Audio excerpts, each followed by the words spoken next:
L'Iran a ouvert ses portes au chien de garde nucléaire international, la IEA. L'accord que le pays a conclu avec 6 puissances l'empêche notamment de construire la bombe atomique.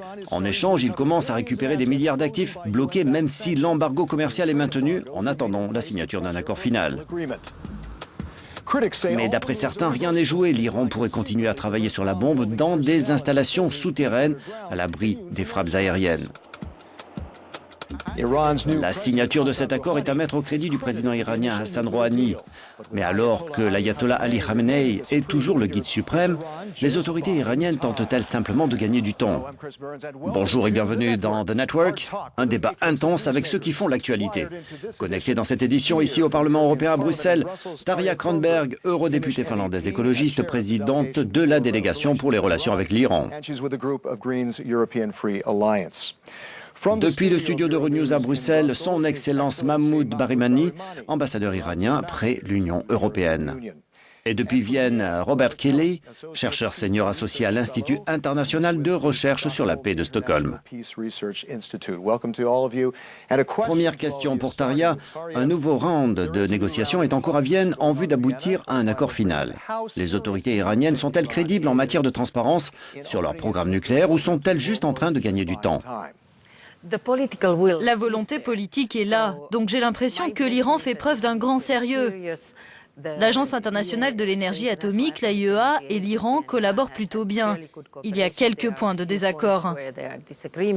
Mais j'ai l'impression que la volonté politique est claire et on espère des résultats.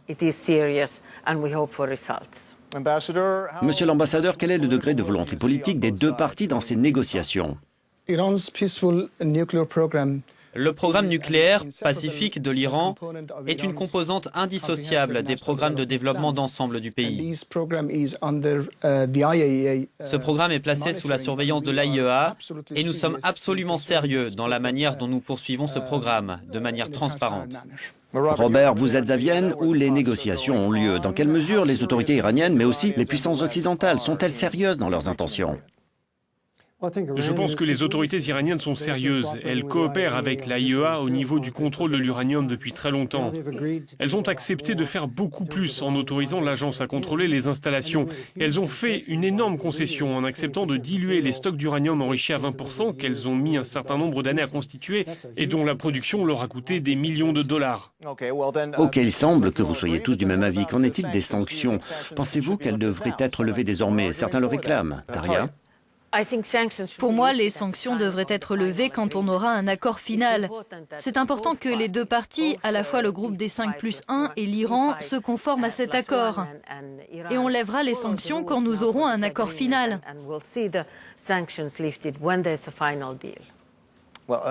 Monsieur l'ambassadeur, ces sanctions pénalisent votre économie. Demandez-vous leur levée immédiate ou comprenez-vous que les Occidentaux veuillent leur maintien?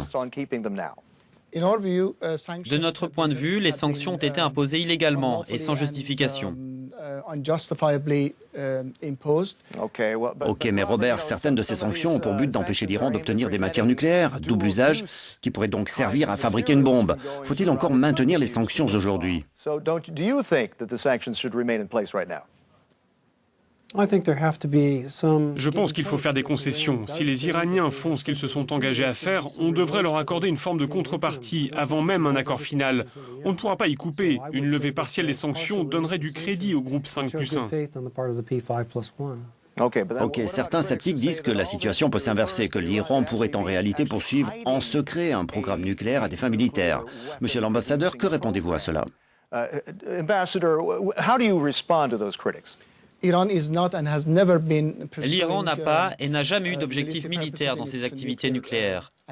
Deuxièmement, sur la base du plan d'action signé à Genève, chacun peut revenir à sa position initiale sur tous les points, y compris sur nos propres activités.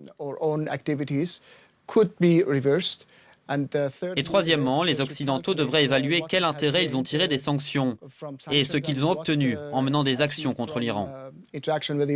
D'où cette question, faisons-nous confiance aux autorités iraniennes pour remplir leurs engagements? Tarja, dans quelle mesure faites-vous confiance à l'Iran? Je pense qu'il revient à l'Agence internationale de l'énergie atomique de contrôler et d'avoir accès à l'ensemble des installations. Et le problème vis-à-vis du traité sur la non-prolifération des armes nucléaires, c'est qu'il n'y a pas de limite claire entre ce qui est utilisé à des fins civiles et ce qui sert dans un but militaire. J'espère que l'Iran va coopérer. Ok, donc peut-être que tout repose sur le contrôle. Robert, d'après vous, y a-t-il assez de contrôle actuellement ? Oui, c'est étonnant de voir le zèle déployé pour les inspections quotidiennes à Natanz, alors qu'elles coûtent du temps et de l'argent. La IEA devrait pouvoir repérer d'éventuels écarts par rapport aux engagements pris par l'Iran, probablement dans un délai de 2 semaines. Et ce programme doit s'étaler sur des semaines, des mois, voire des années. Donc l'agence dispose d'un large accès aux installations et elle l'utilise très efficacement. Il est question de la construction de nouvelles centrifugeuses et d'autres équipements. Mais si l'Iran faisait machine arrière, se mettait à fabriquer l'arme nucléaire et y parvenait, la communauté internationale devrait-elle davantage isoler le pays, l'attaquer ou prendre des engagements constructifs? Taria? Si on n'arrive pas à un accord final, alors ce sera différent. La situation est fragile aujourd'hui. Donc si des difficultés se présentent pendant la phase qui est en cours, on assistera à une course aux armements au Moyen-Orient. Et dans ce cas, l'avenir du traité sur la non-prolifération des armes nucléaires sera mis en péril. Monsieur l'ambassadeur, votre pays n'aurait-il pas le droit de construire l'arme nucléaire? Vous êtes un pays souverain. Pouvez-vous affirmer que vous ne la fabriquerez pas? Comme je l'ai déjà dit, les activités nucléaires de l'Iran n'ont pas et n'ont jamais eu un but militaire. Et nous faisons preuve de sérieux dans ce dossier. Comme tous les autres signataires du traité sur la non-prolifération des armes nucléaires, nous voulons tirer avantage d'une utilisation pacifique de l'énergie nucléaire. Ok, élargissons un peu le débat. On attribue au président Hassan Rouhani la volonté d'ouvrir l'Iran sur le monde, au-delà du programme nucléaire, sur d'autres aspects. Robert, estimez-vous que cette démarche est réelle? Pensez-vous qu'il a assez de pouvoir pour le faire?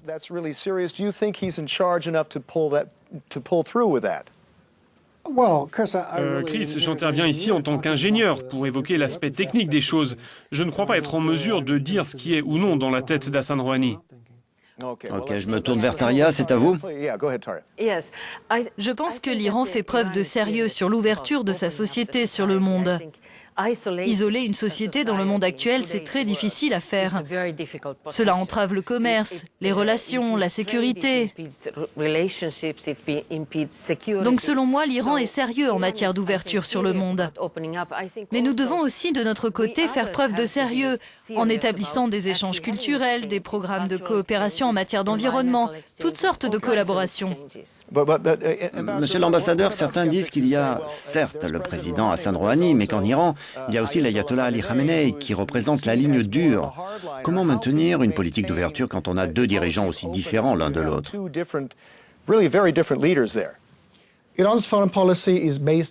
La politique étrangère de l'Iran repose sur un échange constructif avec le reste du monde. Et c'est toujours le cas depuis la prise de fonction du président Hassan Rouhani. Les relations entre les pays devraient être fondées sur le respect mutuel et sur un socle égal et juste. Et nous aimerions avoir des relations avec le reste du monde qui soient mutuellement profitables. Robert, une dernière question. Parmi les dirigeants iraniens, il y a les tenants d'une ligne dure et les modérés, le président Hassan Rouhani et l'ayatollah Ali Khamenei, chacun avec leurs partisans. En tant qu'ingénieur, quel est votre point de vue? Existe-t-il une rivalité à ce niveau qui pourrait empêcher l'Iran de mener à bien un programme nucléaire pacifique en coopération avec la communauté internationale?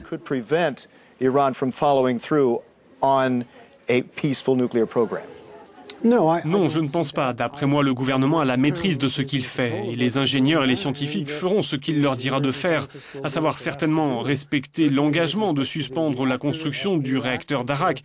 Et puis il y a aussi les centrifugeuses et la dilution des matières nucléaires. On constate que les scientifiques suivent les instructions du gouvernement, ce dont je suis ravi. Ok Robert, merci beaucoup. Je voudrais remercier nos invités, Taria Kronberg, son Excellence Mahmoud Barimani et Robert Kelly. À bientôt pour une prochaine connexion à The Network. Thanks for connecting with The Network.